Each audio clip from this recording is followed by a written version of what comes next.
नमस्कार दोस्तों, welcome back to our channel. Friends, मैं आप सबका अपने चैनल स्टॉक्स फॉर लाइफ पे बहुत स्वागत करता हूं। Welcome to STFL family.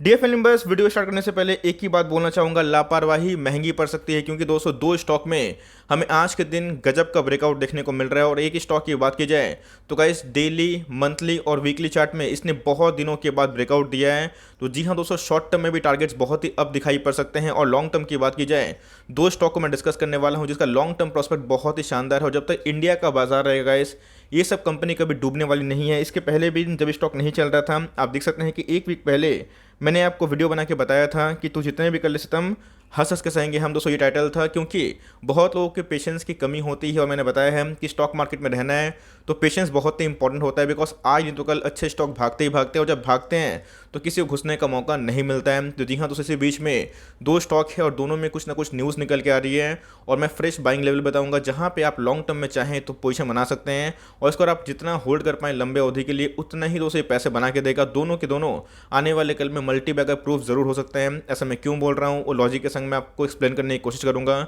Channel first time होंगे सब्सक्राइब कर सकते हैं इस तरह क्वालिटी कंटेंट को सबसे पहले एक्सेस करने के लिए। Now without delaying any for time, let's begin.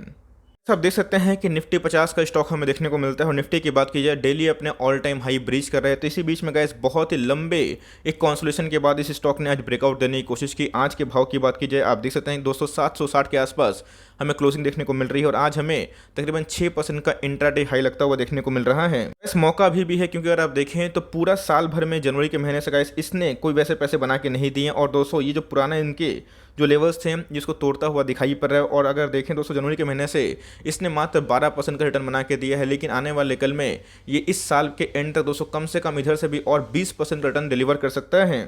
इस कंपनी का नाम क्या है, आप देख सकते हैं कि HDFC लाइफ इंश्योरेंस। दी हाँ दोस्तों, लाइफ इंश्योरेंस की बात की जाए, इसके पहले को बताया कि ब्रेकआउट के पहले मैंने SBI लाइफ को बहुत बार कवर किया था। बताया था कंसिस्टेंट बेसिस पे कि आप SBI लाइफ पे अपनी खरीदारी को टिकट कर सकते हैं। बिकॉज SBI लाइफ की बात की जाए, HDFC लाइफ की बात की जाए, आने वाले 2030 तक ये सारे इंश्योरेंस कंपनी एक नया रिकॉर्ड तोड़ हाई लगाएंगे। क्योंकि दोस्तों इंश्योरेंस की बात की जाए तो एक नीड में आ चुका है।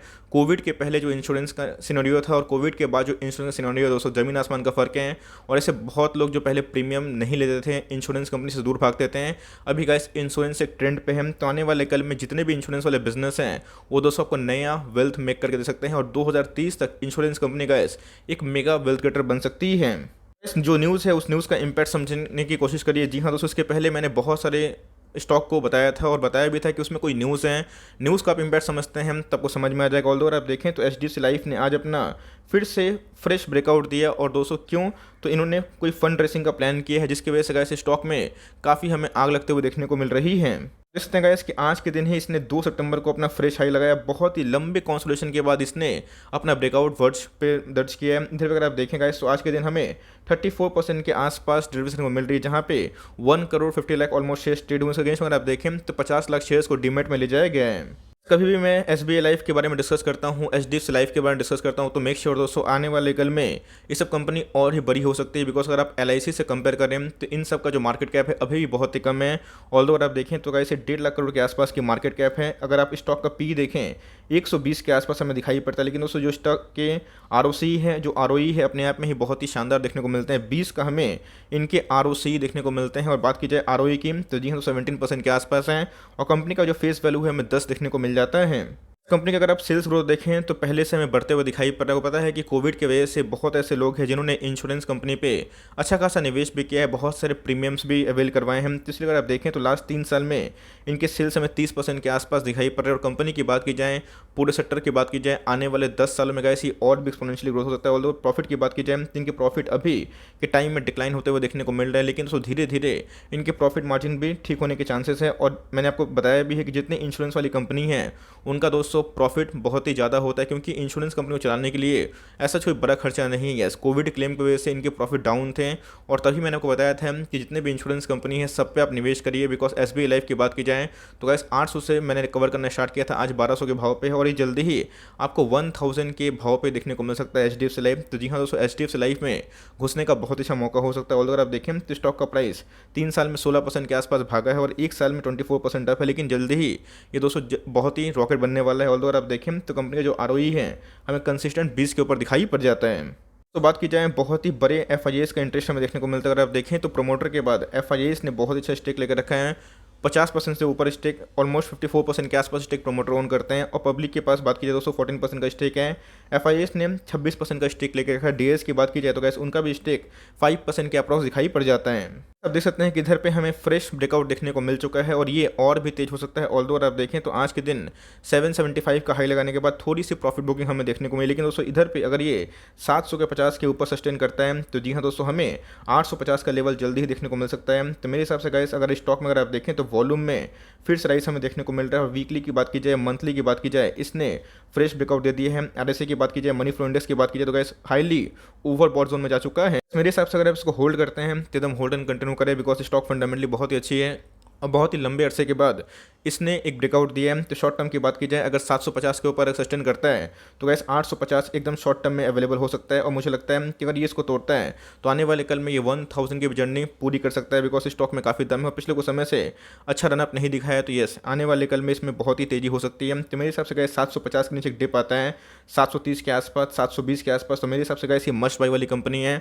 और आप इसमें चाहें तो लॉन्ग टर्म का निवेश करके लंबे अवधि के लिए इंश्योरेंस कंपनी पे निवेश कर सकते हैं। ऑल्दो आपके पास SBI लाइफ है तो उसको भी कंटिन्यू कर सकते हैं, लेकिन यस अगर आपने इंश्योरेंस कंपनी को परचेस नहीं किया है तब चाहे तो HDFC लाइफ पे अपनी पकड़ बना सकते हैं। 1000 नीचे प्राइस है और मेरे हिसाब से आने वाले कल में इसमें और भी तेजी की संभावना हमें दिखाई पड़ती है। नेक्स्ट हो दोस्तों पॉलीकैब इंडिया। आपको पता है कि पॉलीकैब को मैंने बहुत बार कवर किया था और उसके बाद मैंने बताया भी था कि FNO में इनकी एंट्री हो चुकी है। बीच में दोस्तों मुझे अच्छे से याद है 1800 के आसपास भी आ चुका था। मेरी स्ट्रॉन्ग रिकमेंडेशन थी कि आप पॉलीकैब को बाय करके चले। बहुत लोगों ने बोला था कि सर 1600 हो जाएगा, बट मैंने बताया था मार्केट को टाइम मत करिए। और उसके बाद FNO की न्यूज़ आ गई। अगर आप देखें तो आज के दिन इसने अपना फ्रेश हाई लगाया। आज के हाई की बात की जाए, आप देख सकते हैं गाइस कि 422 और उसके बाद 222 हमें देखने को मिल रहा है और आज के दिन हमें तकरीबन 4% अपसाइड दिखाई पड़ रहा है। तो जी हाँ दोस्तों स्टॉक में काफ़ी मोमेंटम आ चुका है। स्टॉक को गैस मैं 800 के लेवल से कवर करता आ रहा हूँ और अभी के भाव की बात की जाए तो गैस स्टॉक ऑलमोस्ट उस लेवल से 3 गुना अप्रॉक्स हो चुका है। साल भर की बात की जाए 113% का आसपास रिटर्न डिलीवर किया है। जी हाँ दोस्तों, पेशेंस इज द की। इसके पहले बहुत लोगों ने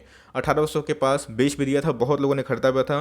और मैंने आपको बताया था कि आने वाले कल में हेवल्स की बात की जाए तो इसे बहुत बड़ी कंपनी है, लेकिन पॉलीकैब की बात की जाए हेवल्स के समान तो ऑफकोर्स नहीं है, लेकिन दोस्तों इनकी जो प्राइस टू अर्निंग है हेवल्स से बहुत ही कम है। हेवल्स की बात की जाए तो इनके प्राइस टू अर्निंग आपको इससे डबल देखने को मिलेंगे, लेकिन इनका जो प्राइस टू अर्निंग है 40 के आसपास और मार्केट कैप की बात की जाए तो गाइस 30,000 करोड़ के ऊपर की मार्केट कैप हो चुकी है। देख सकते हैं गाइस किधर पे एकदम 244% का स्टेलर इस कंपनी ने रिटर्न बना के दिया है। इसके पहले किसको पता था कि इस कंपनी ने इतना पैसा बना के दे सकता था। ऑल्दो आप देखें तो स्टॉक में गिरावट हुई थी, उसके बाद तेजी और फिर से गए हमें एक बहुत ही शानदार ब्रेकआउट देखने को मिल रहा है। तो पता है कि बीच में पॉलीकैब ने एक इनोवेशन लैब को एक्वायर किया था, जिसकी वजह से पॉलीकैब का जो कैपेबिलिटी है स्मार्ट जो ऑटोमेशन टेक्नोलॉजी है उसमें हो सकता है। तो जी हाँ दोस्तों, आने वाले कल में जितने भी ऑटोमेशन वाली कंपनी हैं वो फोकस कर रही हैं कि जितने भी तरह का स्मार्ट वो पंखा हो गए, साथ ही साथ दोस्तों जितने भी तरह का LED लाइट्स हो गए उसमें इनोवेशन करें। तो जी हाँ दोस्तों, इनके इस एक्वेशन से इनके पास स्मार्ट ऑटोमेशन में उतरने का बहुत ही अच्छा चांस देखने को मिल सकता है। बात की जाए आज के डेरिवेटिव्स की, आप देख सकते हैं कि आज के दिन इसने भी अपना फिर से फ्रेश ब्रेकआउट दिया और फिर से नया हाई लगाया।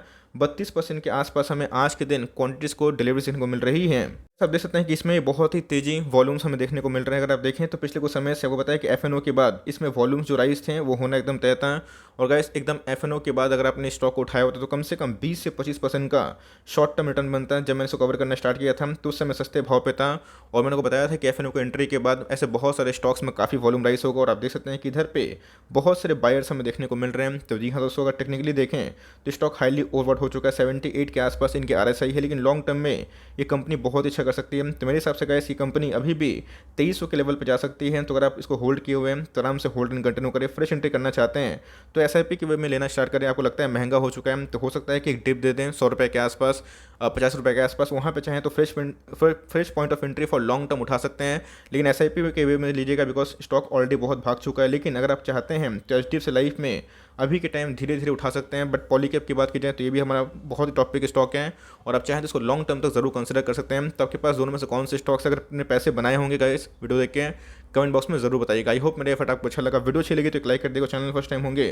तो याद से सब्सक्राइब करना भूलिएगा। फर्दर कोई डाउट उसको ड्रॉप कर सकते हैं, कुछ और रिव्यू चाहिए उसका नाम भी ड्रॉप करना भूलिएगा। I would love to make a video on your demand guys. मिलते हैं जल्दी ही, तब तक के लिए bye. Thanks for listening friends, God bless you all.